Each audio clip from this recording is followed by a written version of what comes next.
I took the blame for a mistake my boss made, lost my job, my reputation, everything. But then I was hired by his competitor and saw his secrets. I used to believe that hard work could earn you anything: respect, trust, success, maybe even a place at the table with the ones who built the company from the ground up. That was my dream when I joined Dirksuntech, a mid-sized but rapidly growing software firm known for cutting-edge AI systems. I was fresh out of college, driven, loyal, and maybe a little naive. But I had something most others didn't: stamina.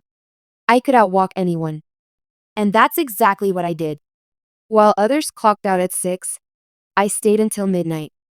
I skipped weekends, holidays, even my best friend's wedding to meet deadlines. I never complained. I saw it as investment, time traded for trust, loyalty exchanged for future leadership. And at the center of that vision stood one man, Victor Grant, our VP of Product Development, my boss. Victor was sharp, charismatic, and deeply manipulative, though it took me years to see that side. To the world, he was a mentor.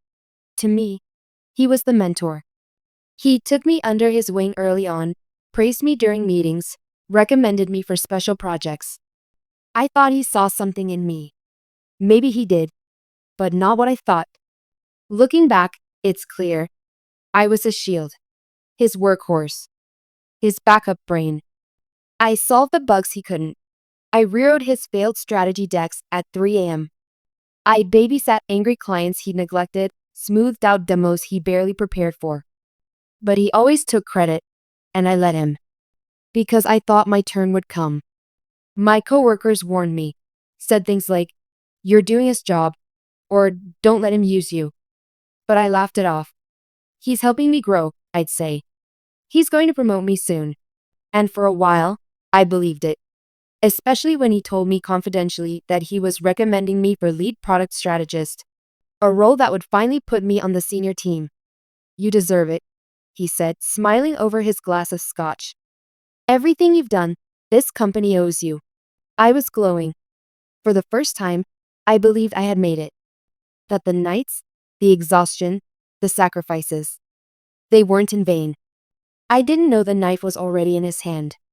It started with a glitch. A minor one at first. We were launching an enterprise software suite for a major hospital network, an $8 million contract that Victor had spearheaded. The code passed all QA. The security protocols were triple-checked. It had my fingerprints all over it because I had worked on it nonstop for 5 weeks straight.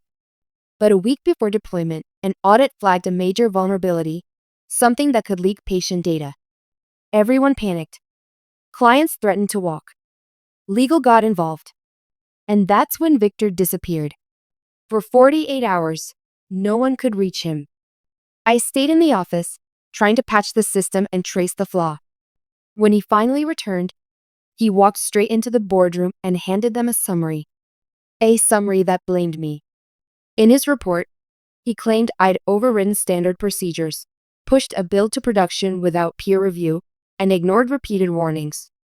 He included manipulated Slack messages, half-cut emails, and partial code logs. And the worst part? He was calm, cool, convincing. I wasn't even allowed in the meeting. By the time I got called in, the verdict was already decided.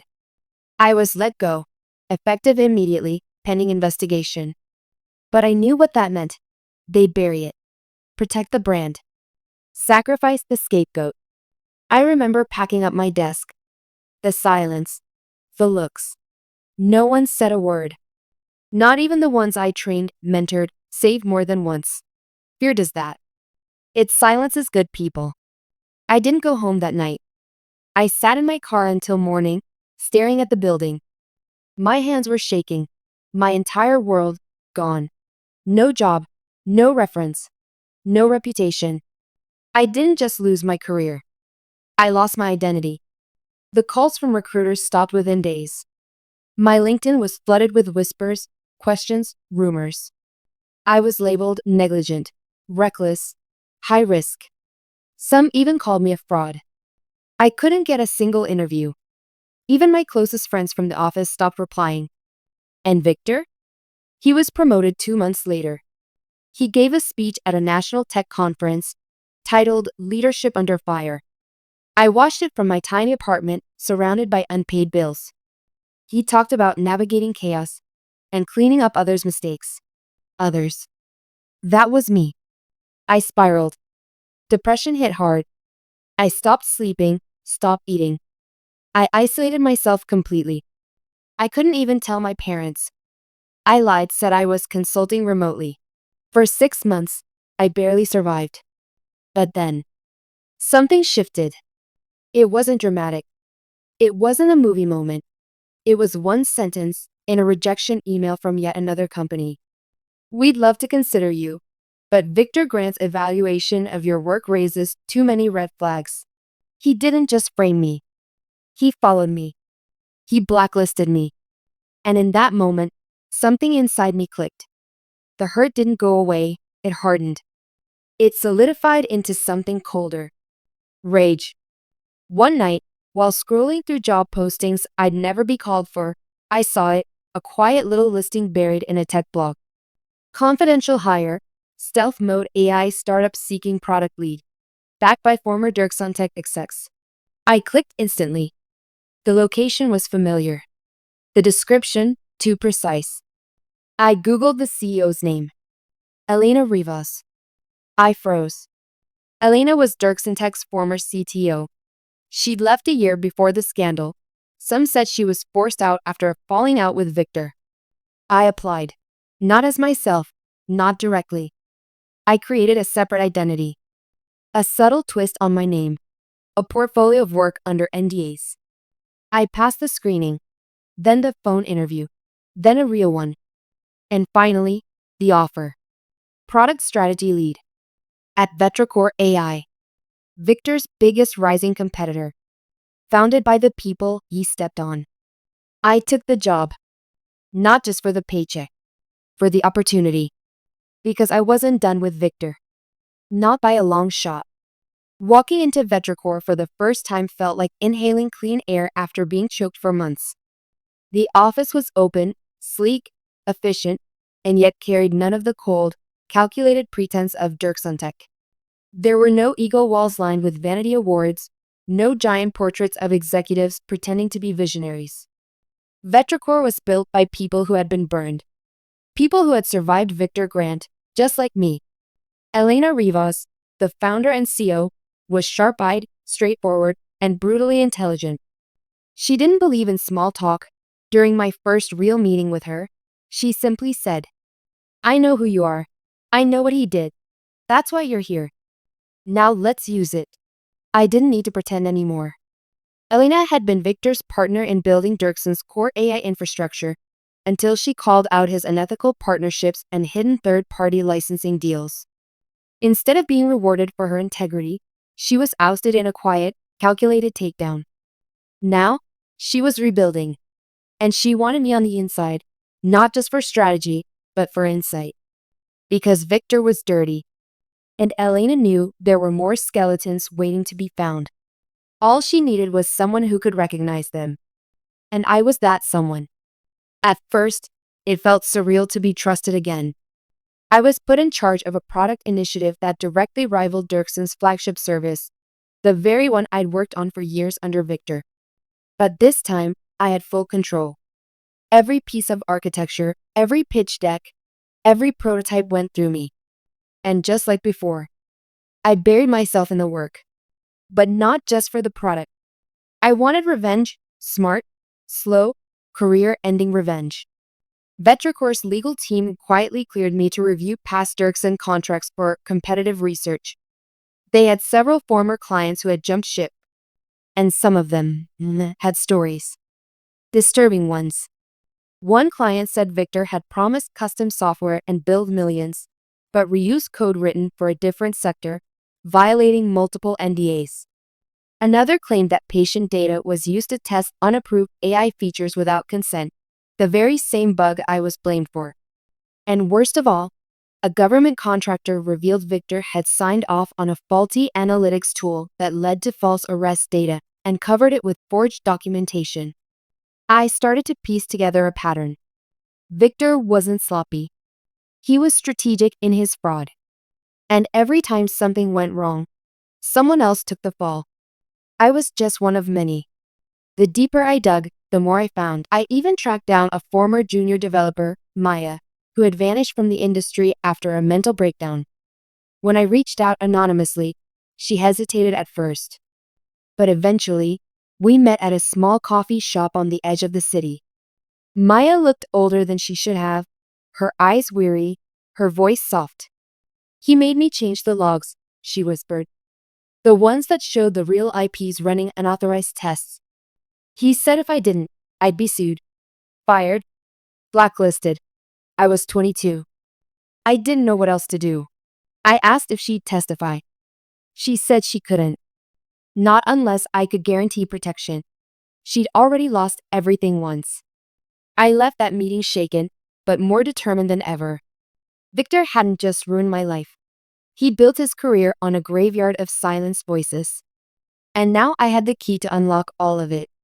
I began crafting a strategy, not just to expose him, but to dismantle him. Not through a public call-out or a messy lawsuit. That would make him a martyr in tech circles. No, I wanted something colder.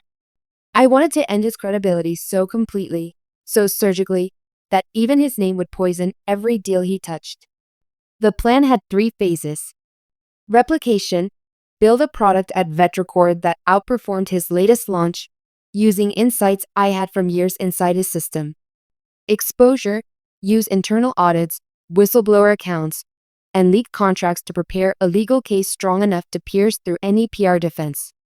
Implosion: wait until he pitched to the biggest investor group in the country, and then trigger the exposure when his stakes were highest. And as fate would have it, Victor handed me the final piece of the puzzle himself. One afternoon, an email landed in Vetricore's general inquiry inbox.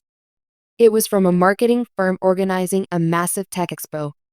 They were looking for speakers from emerging companies to join a panel, right next to legacy firms like Dirksen Tech. Guess who the keynote speaker was? Victor Grant. Guess who they asked to represent Vetricore? Me. It was poetic. Elena approved it instantly. "Don't hold back," she said, handing me a blank check for our presentation visuals. "The industry needs to see who he really is, and what we've built without him." The night before the expo, I barely slept. My presentation was locked in. My evidence file, bulletproof. Signed affidavits, confidential logs, financial discrepancies. I had spoken to Maya again, and she had agreed to sign her statement. So had 2 former clients. I even had metadata proving Victor had altered logs and tried to pin it on me. I watched the sun rise from my hotel window, nerves twisted into steel. This was it. The day I would finally stop being his shadow and become his reckoning. At the expo, the crowd was massive. Over 1,000 tech executives, investors, engineers, journalists. The stage was huge, and Victor, as expected, was in top form. He walked out like he owned the arena, flashing his rehearsed smile, clicking through a perfectly polished deck about innovation through integrity. I stood backstage, fists clenched, heart racing. His last slide? A vision of the future. A transparent AI revolution led by bold leadership. That was my cue. I walked on stage 20 minutes later. No fanfare. No flashing lights. Just a single slide. The cost of bold leadership. The room went still. I introduced myself, gave a short demo of Vetricore's new AI, sleeker, safer, and built ethically. Then I said it. Before I leave this stage, I want to share a few truths about how the industry rewards silence and punishes integrity. What followed wasn't just a presentation. It was an autopsy. I showed them the doctored logs, the manipulated contracts, the stolen code, the client statements, the falsified security compliance reports. And then I paused and played a recording.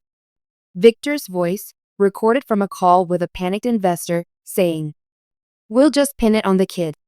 He's replaceable." Gasps. Phones came out. Journalists started typing mid-sentence. I ended with one final line. "I was that kid." but I'm not replaceable anymore. The applause didn't come right away. It wasn't that kind of moment. It was heavier. Like people suddenly realized they'd been applauding a villain for years. Victor left the conference halfway through the next panel. His face pale, his eyes hollow. By that evening, #Victor Grant scandal was trending on every tech platform. News outlets picked up the story. Former employees came forward. Vetrocor's legal team filed a whistleblower lawsuit. Dirksen Tech stock dropped 14% in 2 days. Victor was placed on administrative leave within the week. And me? I wasn't just back. I was finally seen. I thought I'd feel victorious. Standing backstage after that explosive presentation, while the crowd buzzed and Victor's name spread like wildfire across headlines, I thought I'd feel satisfaction. Vindication. Something. But all I felt was numb. Maybe it was the adrenaline crash. Or maybe it was the sudden realization that even after everything, I still wasn't done hurting. Victor had lost his grip on the empire he built on lies. But he hadn't lost everything, not yet. And me? I hadn't really won anything. Not my old career. Not my old friends. Not even my peace. But I had exposed him. I had started something irreversible. And that mattered. By the next day, the media frenzy was unstoppable. AI scandal rocks Dirksen Tech. Whistleblower reveals shocking internal corruption.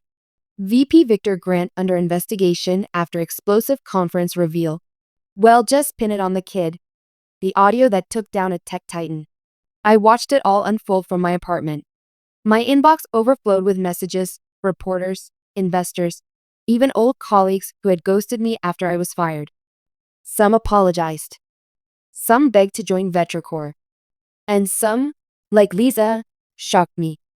Lisa had been one of the few people I truly trusted back at Dirksen. We'd shared coffee breaks, late-night work sessions, long rants about deadlines and clients. She'd even hugged me the day I was fired, whispered, "I know you didn't do it." But she never spoke to me again. Until now. From Lisa M. I don't know how to explain what I feel. I should have said something. I was scared. I let him ruin your life, and I let him silence me. I'm sorry, you were right about everything. I stared at the email for a long time. I wanted to reply with rage to say, you could have spoken up. You could have helped me when I was drowning. But instead, I just replied, it's not too late. And it wasn't. Because Elena and the legal team were still building the case. Every new voice mattered. Every testimony was another nail in Victor's coffin. Lisa agreed to talk. And with that, the wave grew larger. But not everyone was supportive. Some people, especially Victor's longtime allies, started spinning their own narratives. That I was a bitter ex-employee. That I'd violated NDA. That my evidence was doctored. Victor himself released a bland, scripted statement. I take these allegations seriously and have stepped away from operations to fully cooperate with internal and external reviews. I remain confident that the truth will prevail. It was classic corporate damage control. But something about it bothered me. Too calm, too safe, too prepared. That's when I started getting paranoid. Because Victor wasn't the kind of man to go down quietly. And I'd just taken everything from him, his title, his power, his reputation. He built a kingdom by controlling the narrative, and I had shattered that. So what would a man like him do now? 2 nights later, I got my answer. I was at home, reviewing some investor notes, when my phone buzzed. Unknown number. I let it go to voicemail. But the message chilled my blood. Funny how the truth always has layers. You should check your Vetrocor security logs. Someone's been copying proprietary data. Wouldn't want to be blamed again, would you? Victor's voice. Mocking. Calm. Dangerous. I didn't sleep that night. I went to the Vetrocor office early the next morning. Elena was already there, like she never left. I told her everything. She didn't blink. Instead, she opened her laptop and pulled up our internal access logs. And what we found shattered me. There was a breach. Code, strategy documents, and even client negotiation drafts had been copied over the past 3 weeks. And all of it traced back to my login credentials. It felt like history repeating itself. Again, I was being framed. Again, the fingerprints pointed to me. But this time, I knew I wasn't alone. Elena didn't accuse. She didn't doubt. She simply said, "Someone wants to scare us. Let's scare them back." We launched a full internal investigation. IT traced the access pattern to a cloned device logged in under my profile, and after 48 hours, they found the source. An old friend. Jared. A guy I'd mentored years ago. A junior developer who'd shadowed me during my Dirksen days, who I'd even helped land his first job. I had no idea he was working freelance now, or that he'd been bribed. He confessed everything once confronted. Victor had paid him to install a tracker on my machine during a casual meetup a few weeks back. Jared claimed he didn't know what Victor was going to use it for. "He said you were dangerous," Jared said. "That you were trying to destroy people." I didn't know he'd. He didn't finish. I didn't care. I walked out of that room shaking with fury. This was deeper than rivalry now. This was war. Victor knew he couldn't clear his name, so now he was trying to dirty mine again. Turn me into a saboteur. Discredit me before the legal case could fully detonate. Poison the water. But I wasn't 25 and scared anymore. I had resources now. Allies. Proof. I had Elena, who immediately filed a cease and desist. We locked down all internal systems, traced every access point. We found 3 more freelancers Victor had tried to recruit with hush money, all recorded through burner accounts. We sent it all to Dirksen's board, and this time, they responded fast. The next week, Victor was officially terminated with cause. His name was removed from all future publications. The board released a statement calling the sabotage disgraceful and pledged full cooperation with legal proceedings. But the damage wasn't just legal. Victor's name became radioactive. No tech firm wanted to touch him. His speaking gigs were canceled. Sponsors pulled out. Former colleagues blocked him. Even his LinkedIn profile was flooded with outrage. He tried to pivot, releasing a half-hearted podcast about censorship in tech, but no one listened. Because now they knew who he really was.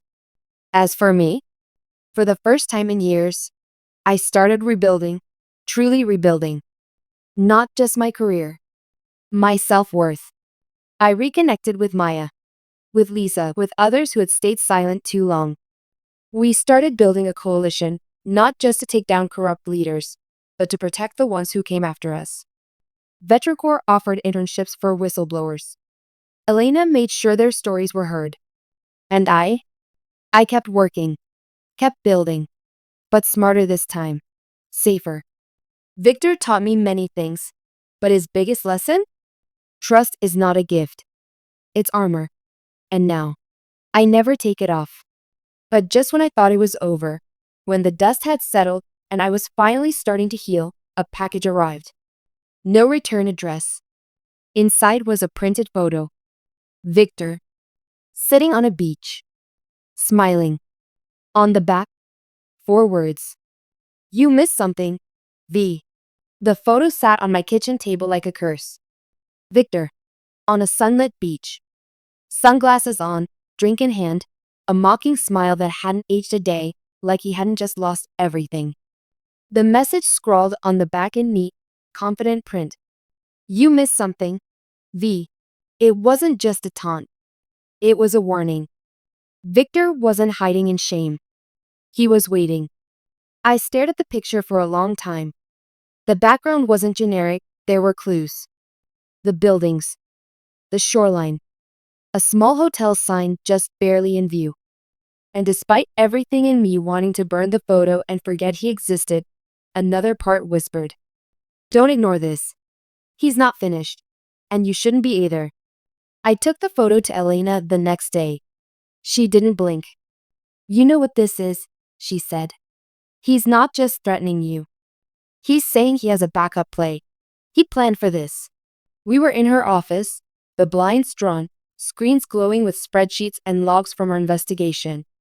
Dirksen Tech was in turmoil, new leadership scrambling to recover, clients threatening to pull out, lawsuits pending. But none of that had shaken Victor. Because Victor was never just Dirksen Tech. He was always building something else, something off the books, something hidden. And now he wanted me to know I hadn't killed him. I'd only bruised him. We started digging hard. I reanalyzed every past contract I remembered Victor negotiating, every side partnership he kept off calendar, every team he advised but never claimed in public. Something had to point to what he was hiding now. It took 2 weeks before we found the first breadcrumb. A shell company, Valifar Analytics, registered offshore, but linked to a consulting firm Victor had funded. It had no website, no contact info, no employees listed. But its address matched a location from one of the server logs Maya had flagged, a data node we couldn't place during our original investigation. And then we found the product. Project Halo. It wasn't under Dirksen. It wasn't under Vetracore. It was something Victor had built using diverted resources, stolen code, and repackaged ideas, including some of mine. A predictive surveillance tool marketed for enterprise safety, but the back end? It scraped public and private data, analyzed patterns, and even suggested preemptive actions based on potential risk. It was dangerous, illegal, and terrifying. And Victor was preparing to launch it independently. This wasn't about ego anymore. This was about ethics, about control. If Project Halo hit the market, not only would it jeopardize privacy rights across the board, it would validate Victor's entire way of operating, no accountability, no transparency, and maximum manipulation. I couldn't let that happen. So I did something I swore I never would. I went back to Dirksen. Not physically, but I contacted one person, Jordan Mills, a mid-level compliance officer who had always seemed decent. He was one of the few who sent me a private message the night I was fired. Just a single line. "I'm sorry. I know this wasn't your fault." I still had his number. "I need a file," I told him. "And if it exists, it could take Victor down permanently." He hesitated. "If you're wrong, I lose everything." "If I'm right," I said, "you'll save more people than you know." It took him 4 days. But he found it. A memo. Dated 6 months before my termination. It was marked confidential, a brief between Victor and a third-party contractor acknowledging the early prototypes of Project Halo, along with the usage of internal resources for its development. The kicker? It was signed by Victor.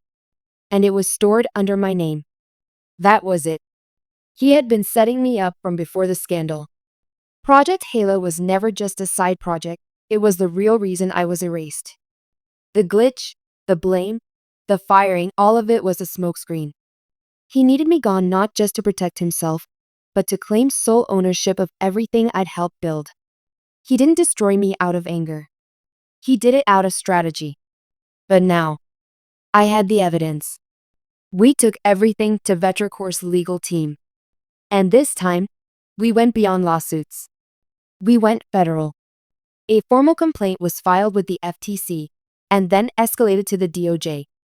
The Halo project structure, methods, and data practices were deeply illegal, violating multiple consumer rights, data privacy laws, and security regulations. Victor had been building a weapon disguised as a product. And now, the government was coming for him. But before they could act, he disappeared. His home? Empty. His last known location, gone cold. His accounts? Frozen, abandoned, or rerouted through cryptic cryptocurrency channels. It was as if he knew this moment was coming and had prepared to vanish. For a while, it felt like we'd been robbed of the final blow. That the punishment wouldn't land. That he'd escape justice, just like always. Until I got the second package. This time, it wasn't a photo. It was a drive. Encrypted, unmarked, but inside was a single video file titled, "In Case I Lose." My hands trembled as I pressed play. There he was. Victor, sitting at a desk in some hotel room. No smirk. No beach. Just the raw look of a man who had lost control, but not intelligence.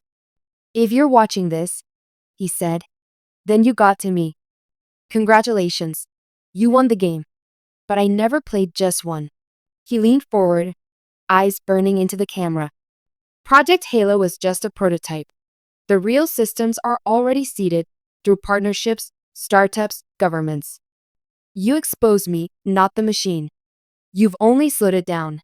He smiled, cold and slow. You thought I wanted power? No, I wanted legacy. And now I've planted it everywhere. The screen went black. I stared at the blank screen for a long time, nausea rising. This wasn't over. Victor had always thought 10 steps ahead.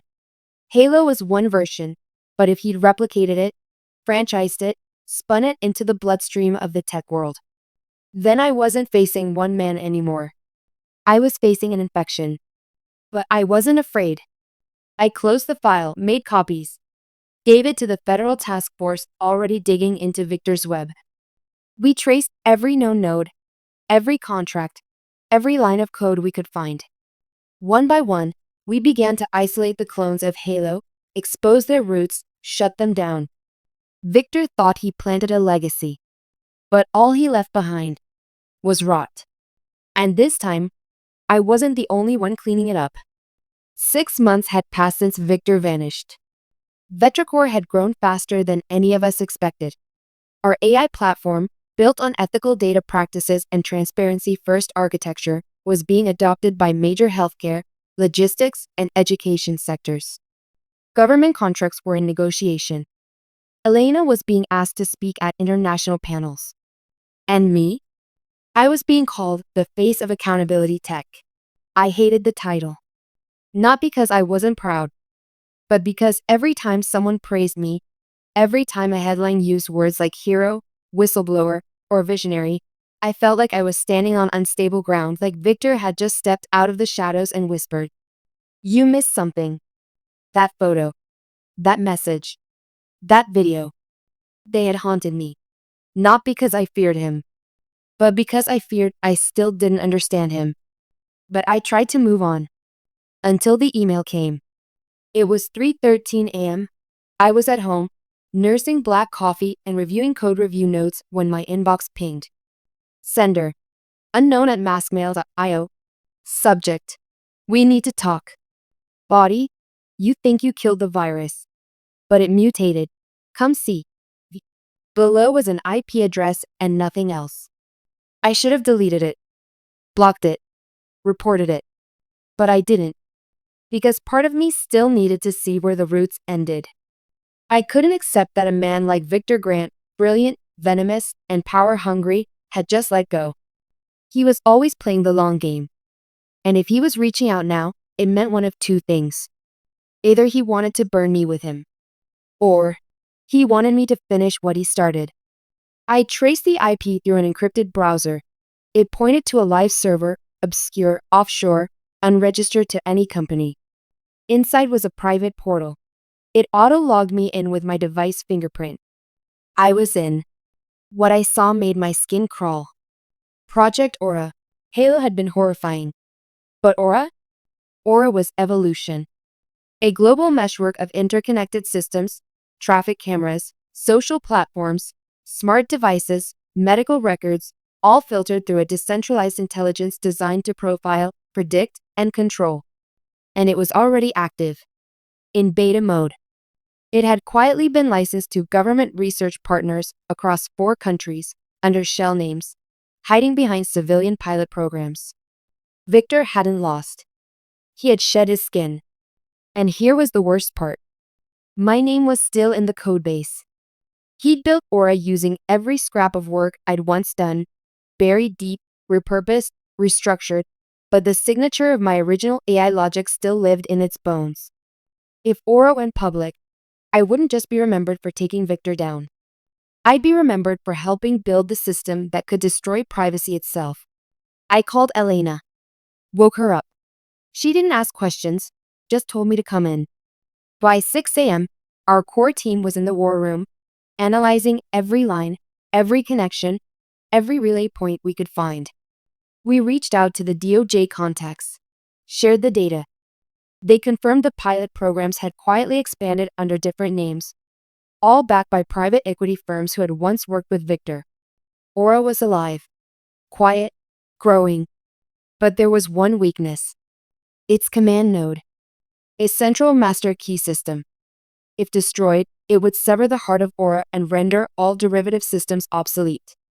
It was hosted on a physical server in Dubai, registered to a fake company, shielded by 5 layers of proxies. And the person who had access, according to the logs, was me. Victor had set the stage perfectly. If we stormed the server legally, I'd be the one implicated. My name was in the registries, my credentials embedded. A new headline would undo everything. Whistleblower behind secret surveillance tool. From savior to spy, the truth behind Vetricor's star. It was brilliant. It was monstrous. And I wasn't going to let him win. We had to move fast, but cleanly. Elena assembled a legal strike team and international contacts. I contacted Maya, Lisa, even Jordan. Every person Victor had hurt, manipulated, used, they came together for one last push. We drafted a formal disclosure package, submitted it to Interpol and US cybercrime units. But the physical takedown had to be done quietly, before someone could destroy the server and vanish. Elena knew someone, an old contact from her cybersecurity days who owed her a favor. 3 weeks later, the server was seized in a quiet raid, cloaked from the press. Inside were logs, emails, video calls, planning documents, everything. And in one encrypted folder, a final message addressed to me. I opened it alone. Victor sat in a dark room, no background, no glass of scotch, no ego. I knew you'd get here, he said. I knew the moment you beat me, you'd become me. He leaned in, face grim. You didn't take me down. You inherited me. Every leader becomes the thing they fear. You're building systems now. People listen to you. You want to protect the world? That's what I thought too. Until I realized the world doesn't want safety. It wants obedience. His eyes flickered. You can shut Aura down, but 10 others will rise. You want to stop me? Then never stop watching, never stop questioning, because the next Victor might look exactly like you. The screen cut to black. We wiped the Aura system, disbanded every known clone, released the information publicly through journalists we trusted. The world finally saw the whole picture. Victor Grant, fraud, manipulator, architect of silent surveillance. A cautionary tale. But me? I didn't celebrate. Because I finally understood the truth. Victor didn't want a legacy. He wanted a mirror. He wanted to force me to become what he was, just to stop him. And in some ways, he almost succeeded. I'd lied. I'd hacked. I'd built traps. I'd walked the fine edge of legality. But I never stepped off the cliff. And that was the difference. Now, when people ask about him, I don't say much. Not because I fear him, but because he's not gone. Victor isn't a man anymore. He's a warning about what happens when ambition erases accountability, when brilliance burns through ethics, when no one says no until it's too late. And that's why I keep going. Not to build bigger tech, but to build boundaries. Because I didn't survive Victor Grant to become him. I survived him. To stop the next one.